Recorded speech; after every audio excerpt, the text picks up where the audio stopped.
News ಅವರಿಗೆ ಸ್ವಾಗತ. ಕನ್ನಡಿಗನೊಬ್ಬನಿಗೆ ಪ್ರತಿಪಕ್ಷ ನಾಯಕರಾಗುವ ಅವಕಾಶ ಲಭಿಸ್ತಾ ಇದೆ. ಬಹುತೇಕ ಇದು ಕರ್ನಾಟಕದ ಇತಿಹಾಸದಲ್ಲಿ ಮೊದಲ ಬಾರಿಗೆ ಇಂಥದ್ದೊಂದು ಅವಕಾಶ ಸಿಗ್ತಾ ಇದೆ. ಅದರಲ್ಲೂ ವಿಶೇಷವಾಗಿ ದಲಿತ ಸಮಾಜಕ್ಕೆ ಸೇರಿದಂಥ ಖರ್ಗೆ ಇಂಥ ಒಂದು ಹೊಸ ಜವಾಬ್ದಾರಿಯನ್ನು ನಿಭಾಯಿಸುವಂಥ ಅವಕಾಶ ಸಿಗ್ತಾ ಇದೆ. ನಮ್ಮ ಜೊತೆಗೆ ಸಂಸದೀಯ ಪಟ್ಟು JDS ನಿರ್ಣಾಯಕರಂತ MC ನಾಣಯವರೇ, ಖರ್ಗೆ ಅವರು ಕೂಡ ಇಲ್ಲಿ ವಿಧಾನಸಭೆ ಪ್ರತಿಪಕ್ಷ ನಾಯಕರಾಗಿದ್ದರು. ಹಾಗೆ ಕೇಂದ್ರದಲ್ಲೂ ಕೂಡ ಎರಡು ಉನ್ನತವಾದ ಇಲಾಖೆಗಳನ್ನು ಕೂಡ ನಿಭಾಯಿಸಿದ್ರು. ಈಗ ಒಂದು ಹೊಸ ದೈತ್ಯ ಏನು ಬಹುಮತ ಇರತಕ್ಕಂಥ ಸರ್ಕಾರದ ವಿರುದ್ಧ ಇವತ್ತು ಖರ್ಗೆ ಪ್ರತಿಪಕ್ಷ ನಾಯಕರಾದರೆ ನಿಭಾಯಿಸುವ ಒಂದು ಅವಕಾಶ ಹೇಗಿರ್ಬೋದು ಅಂತ ನೀವು ಹೇಗೆ ಕಲ್ಪನೆ ಮಾಡ್ಕೊಳ್ತೀರಿ? ಯಾಕಂದರೆ ಹಿಂದಿ ಬೆಲ್ಟ್ ಇರ್ಬೋದು, ಭಾಳ ಅಗ್ರೆಸಿವ್ ಆಗಿರ್ತಕ್ಕಂಥ ಮೋದಿ ಇದ್ದಾರೆ, ಅವರ ಟೀಮ್ ಕೂಡ ಭಾಳ ಬಲಾಢ್ಯವಾಗಿದೆ. ಖರ್ಗೆ ಅವ್ರ ಮುಂದೆ ಹೇಗೆ ಒಬ್ಬ ಪ್ರತಿಪಕ್ಷ ನಾಯಕರಾಗಿ ಕೆಲಸ ಮಾಡಬಹುದು? ನಾಣೆಯವರು ನೋಡಿ, ಈಗ ನಾನು ಖರ್ಗೆ ಅವರಿಗೆ ಪ್ರತಿಪಕ್ಷದ ನಾಯಕರಾದರೆ ಅಧಿಕೃತವಾಗಿ ಯಾರು ಹೊರ ಬಂದರೆ ನಾನು ಅವರಿಗೆ ನನ್ನ ಅತ್ಯಂತ ಆತ್ಮೀಯವಾದಂಥ ಶುಭಾಶಯಗಳನ್ನ ಸಲ್ಲಿಸ್ತಾ ಇದ್ದೀನಿ. ಆ ಕೆಲಸವನ್ನು ಮಾಡಲಿಕ್ಕೆ ಅವರಿಗೆ ಶಕ್ತಿ ಇದೆ. ಆದರೆ ಪ್ರತಿಪಕ್ಷದ ನಾಯಕ ಅಂತ ಹೇಳ್ತಾ ಇರ್ತಕ್ಕಂಥದ್ದು ಬದಲು ವಿರೋಧ ಪಕ್ಷದ ನಾಯಕರು ಬಹುಶಃ ಅದು ಯಾರು ಆಗ್ಬೇಕು ಅಂತ ಹೇಳ್ತಾ ಇರ್ತಕ್ಕಂಥದ್ದಲ್ಲಿ ಇನ್ನೂ ಕೂಡ ನಾನು ಹೇಳ್ತೀನಿ, ಒಂದು ಸ್ಪಷ್ಟವಾಗಿರ್ತಕ್ಕಂಥ ತೀರ್ಮಾನ ಹೊರ ಬಂದಿಲ್ಲ. ಸ್ಪೀಕರ್ ಕಾರಣ ಯಾಕೆಂದ್ರೆ 545 ಸದಸ್ಯರು ಇರ್ತಾ ಇರ್ತಕ್ಕಂಥ ಲೋಕಸಭೆಯಲ್ಲಿ ಈಗ ಪ್ರತಿಪಕ್ಷ ಮತ್ತು ಆಡಳಿತ ಪಕ್ಷ ಹಾಗೂ ಆಡಳಿತ ಪಕ್ಷದವರ ಹತ್ರ ಸುಮಾರು 335-336 ಜನ ಸದಸ್ಯರಿದ್ದಾರೆ. ಈಗ ವಿರೋಧ ಪಕ್ಷದ ಅಧಿಕೃತ ವಿರೋಧ ಪಕ್ಷದ ಸ್ಥಾನ ಯಾರಿಗೆ ಸಿಗ್ಬೇಕು ಅಂತ ಹೇಳ್ತಾ ಇರ್ತಕ್ಕಂಥದ್ದೇ ಬಹಳ ಮುಖ್ಯ. ಅದರಲ್ಲಿ ನಮ್ಮ ಪ್ರತಿಪಕ್ಷದ ಸ್ಥಾನವನ್ನ ಅಲಂಕರಿಸಬೇಕಾದ್ರೆ ಲೋಕಸಭೆಯ ಒಟ್ಟಾರೆ ಸದಸ್ಯರ ಸಂಖ್ಯೆ 545ರಲ್ಲಿ ಶೇಕಡ 10ರಷ್ಟನ್ನ ಯಾವ ಪಕ್ಷ, ಯಾವ ರಾಜಕೀಯ ಪಕ್ಷ ಶೇಕಡ 10 ಮತ್ತು ಅದಕ್ಕಿಂತ ಹೆಚ್ಚಿರ್ತಕ್ಕಂಥ ಸ್ಥಾನವನ್ನು ಪಡೆದಿರ್ತಾರೆ, ಅವರಲ್ಲಿ ಹೆಚ್ಚಿಗೆ ಇರ್ತಾ ಇರ್ತಕ್ಕಂಥವ್ರು ಪ್ರತಿಪಕ್ಷದ ನಾಯಕರು, ಅಧಿಕೃತ ವಿರೋಧ ಪಕ್ಷದ ನಾಯಕರಾಗಿ ಅವರನ್ನ ಮಾನ್ಯತೆ ಮಾಡ್ತಾ ಇರ್ತಕ್ಕಂಥ ಅಧಿಕಾರ ನಾನು ಹೇಳ್ತೀನಿ ಲೋಕಸಭೆಯ ನಮ್ಮ ಅಧ್ಯಕ್ಷರಿಗೆ ಇರ್ತಾ ಇರ್ತಕ್ಕಂಥ ಅಧಿಕಾರ. ಈಗ ಕಾಂಗ್ರೆಸ್ ಅವರಿಗೆ ಇರ್ತಾ ಇರ್ತಕ್ಕಂಥದ್ದು ಕೇವಲ 44. ಆದ್ರೆ UP ಅಂತ ಹೇಳ್ತಾ ಇರ್ತಕ್ಕಂಥ ಅವರ ಇತರ ಪಕ್ಷಗಳು ಸೇರಿದ್ರೆ ಅವರ ಹತ್ರ 55 ಜನ ಸದಸ್ಯರಿದ್ದಾರೆ. ಬಹುಶಃ 55 ಜನ ಸದಸ್ಯರು ಇರ್ತಾ ಇರ್ತಕ್ಕಂಥದ್ದು 3 ರಾಜಕೀಯ ಪಕ್ಷಗಳಿಗೆ ಸೇರಿರ್ತಕ್ಕಂಥವ್ರು. ಒಂದು ಕಡೆ ಕಾಂಗ್ರೆಸ್, ಇನ್ನೊಂದು ಕಡೆ ನ್ಯಾಷನಲ್ ಕಾಂಗ್ರೆಸ್ ಪಾರ್ಟಿ, ಇನ್ನೊಂದು ಕಡೆ RJD. ಇವರು 3 ಜನ ಸೇರಿರ್ತಾರೆ.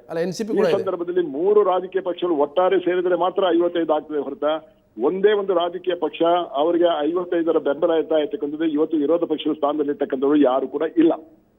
ಆದ್ರಿಂದ ಅಧಿಕೃತ ವಿರೋಧ ಪಕ್ಷದ ಸ್ಥಾನವನ್ನ ನಮ್ಮ ಮಾನ್ಯ ಸ್ಪೀಕರ್ ಅವರು ಮಾನ್ಯತೆ ಮಾಡಬೇಕಾದ್ರೆ ಲೋಕಸಭೆಯ ನಿಯಮಾವಳಿಯಲ್ಲಿ ಇರ್ತಾ ಇರ್ತಕ್ಕಂಥದ್ದನ್ನೇ ಬಹಳ ಮುಖ್ಯವಾಗಿ ಅವರು ಪ್ರತಿಪಾದನೆ ಮಾಡ್ತಾರೆ.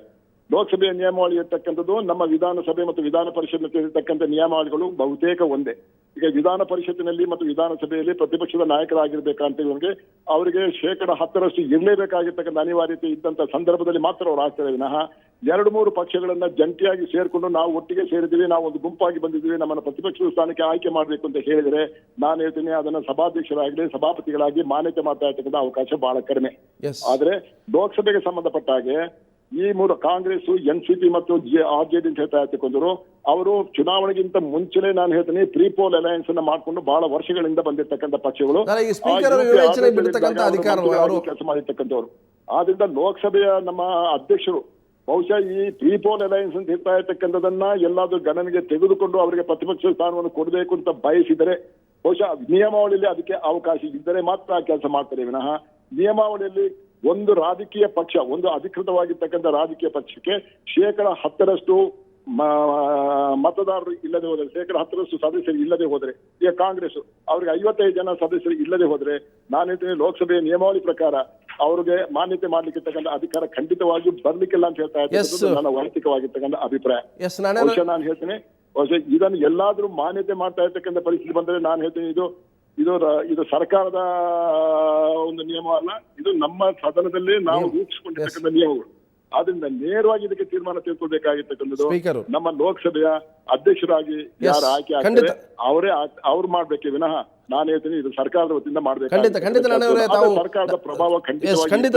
ತಾವು ಇಷ್ಟೊತ್ತು ನಮ್ಮ ಜೊತೆ ಚರ್ಚೆಯಲ್ಲಿ ಭಾಗಿಯಾಗಿದ್ದಾರೆ. ಯಾಕಂದ್ರೆ ಒಂದು ಅವಕಾಶ ಇರತಕ್ಕಂಥದ್ದು ಸ್ಪೀಕರ್ ಅವರು ಕೈಗೊಳ್ಳುವಂಥ ತೀರ್ಮಾನ. ಅಧಿವೇಶನ ಶುರು ಆಗ್ತಾ ಇದ್ದ ಹಾಗೆ ಸ್ಪೀಕರ್ ಅವರು ಹೊಸ ಸದಸ್ಯರಿಗೆ ಪ್ರಮಾಣ ವಚನ ಬೋಧಿಸ್ತಾರೆ. ನಂತರ ಹಂಗಾಮಿ ಸ್ಪೀಕರ್ಗೆ ಹೊಸ ಸದಸ್ಯರಿಗೆ ಪ್ರಮಾಣ ವಚನ ಬೋಧಿಸ್ತಾರೆ. ಹೊಸ ಸ್ಪೀಕರ್ ಆಗಿ ಯಾರು ಆಯ್ಕೆ ಆಗ್ತಾರೆ ಅವರು ನೂತನ ಪ್ರತಿಪಕ್ಷ ನಾಯಕರ ಒಂದು ಅಧಿಕೃತ ಘೋಷಣೆ ಮಾಡ್ತಾರೆ. ಈಗಿರ್ತಕ್ಕಂಥ ಸ್ಥಿತಿಯಲ್ಲಿ ಕಾಂಗ್ರೆಸ್ಗೆ ಅಂತ ಸಂಖ್ಯಾಬಲ ಇಲ್ಲ. ಆದರೆ UPAಗೆ 55 ಸಂಖ್ಯಾಬಲ ಇರೋದ್ರಿಂದ ಸ್ಪೀಕರ್ ಕೈಗೊಳ್ಳುವಂಥ ತೀರ್ಮಾನದ ಮೇಲೆ ಪ್ರತಿಪಕ್ಷ ನಾಯಕರಾಗುವಂಥ ಅವಕಾಶ ಖರ್ಗೆ ಅವರಿಗೆ ಲಭಿಸುತ್ತೆ. ಇದು ಇವತ್ತಿನ ವಿಶೇಷ ನೇರದಿಟ್ಟ ನಿರಂತರ ಸುದ್ದಿಗೆ ನೋಡ್ತಾ ಇರಿ ಸ್ವರ್ಣ ನ್ಯೂಸ್.